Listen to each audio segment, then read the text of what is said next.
Hello, and welcome back to Grass Types, the show where you learn to identify plants, and maybe some other cool things along the way. This time, we're going to attack a beautiful native plant called Grand Fringed Gentian. This plant belongs to a group of very similar looking plants, the Fringed Gentian group, so be sure to pay attention and, in the field, make sure you identify your plant correctly as well. Also, have fun with all the scientific terms they'll be thrown at you. Grand Fringed Gentian's scientific name is Gentianopsis crenita, meaning aspect of gentian and having long hairs or fringe. It belongs to the Gentianaceae or gentian family. The name gentian came from King Gentius, the last king of Illyria of the Ardeaean state, who is said to have discovered the medicinal qualities of the roots for use as a tonic. It is said it was also once used to purify blood and maintain a healthy stomach. King Gentius, who lived from 180 to 67 BC, introduced gentian to his army, curing them of a fever and thus getting the plant named after him.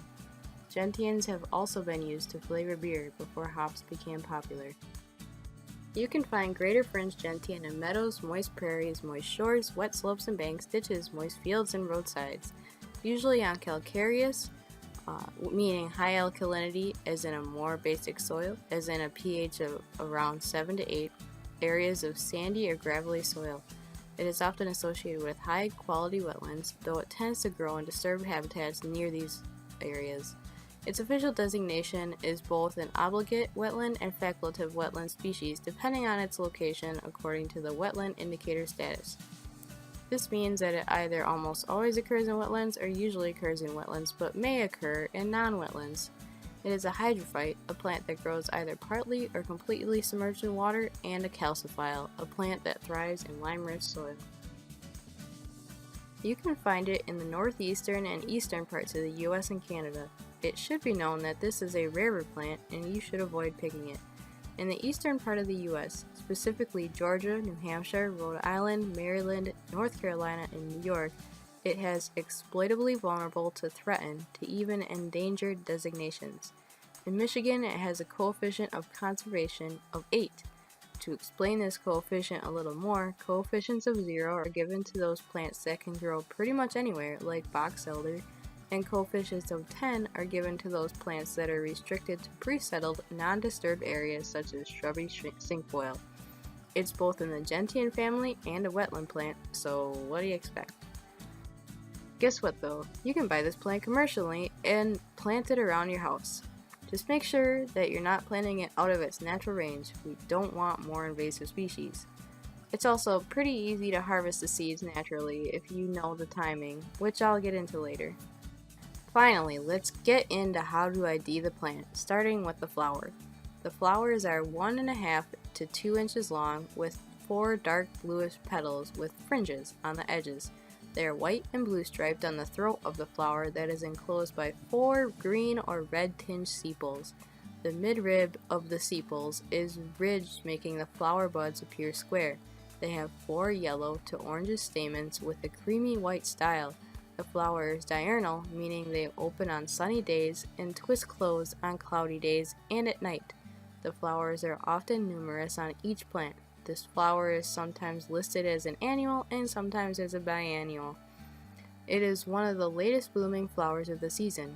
In August through September, you'll find it flowering along with goldenrods.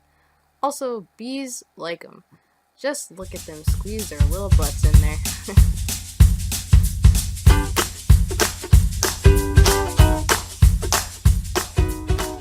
Around October, the flowers are replaced with seed capsules. They divide into 2 to release a bunch of tiny seeds.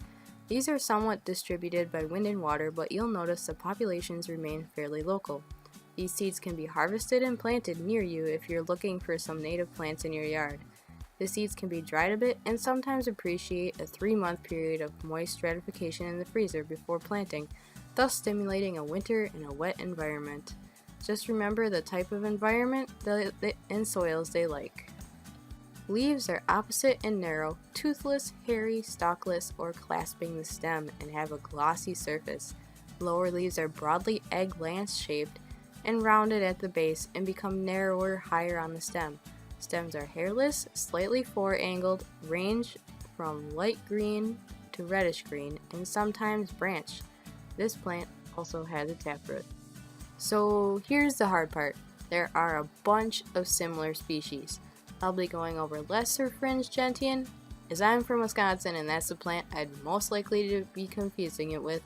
Unfair to all you other staters, I know. And briefly mention other fringed gentian species mentioned on the USDA website. Just know that you might have a hard time of it. Bring a ruler and a good dichotomous key for your area is the moral of the story. Lesser fringed or smaller fringed gentian, known as Gentianopsis virgata or Gentianopsis procera in some cases. Hey, scientific names are supposed to be set in stone but change way more often than we'd like. I can't help it. It is described as smaller and more scraggly in general than Gentianopsis cornita. It is said to be found in wetter and peatier sites most of the time, but generally has the same range and abundance as cornita. It seems the easiest and perhaps most reliable way to tell them apart by leaf shape and size. Where cornita has ovate lanceolate leaves, virgata has linear lanceolate leaves on the main stem, just at or before branching occurs. A dichotomous key from the Michigan Flora website says cornita are less than 4 times long as broad and over 1 centimeter wide, while virgata has leaves 6 to 21 times as long and are less than 1 centimeter at their widest. Basically, cornita has fatter leaves and longer fringing on the petals. Virgata also has 2 listed subspecies. Luckily, one is only found in Quebec, Canada.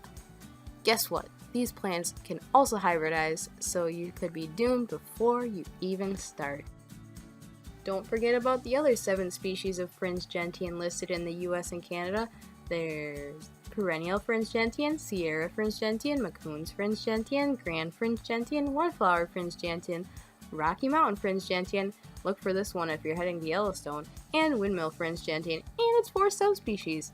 A lot of people claim they see this species in Yellowstone too, but according to the USDA website, it's not even in the States. This just goes to show how freaking hard it is to ID these fringed gentians. Anyways, good luck. The beauty of fringed gentian has been told of for centuries. It has inspired writers such as William Cullen Bryant, Emily Dickinson, and Henry David Thoreau. I'll be reading Emily's poem, but you should look up the other two's writings. They're both pretty dang awesome. Nature Poem 48, Fringed Gentian by Emily Dickinson, 1896. God made a little gentian. It tried to be a rose, and failed, and all the summer laughed. But just before the snows, there came a purple creature that ravished all the hill, and summer hid her forehead, and mockery was still. The frosts were her condition, the Tyrian would not come until the north evoked it. Creator, shall I bloom? So that's it for Fringed Gentian on today's episode of Grass Types.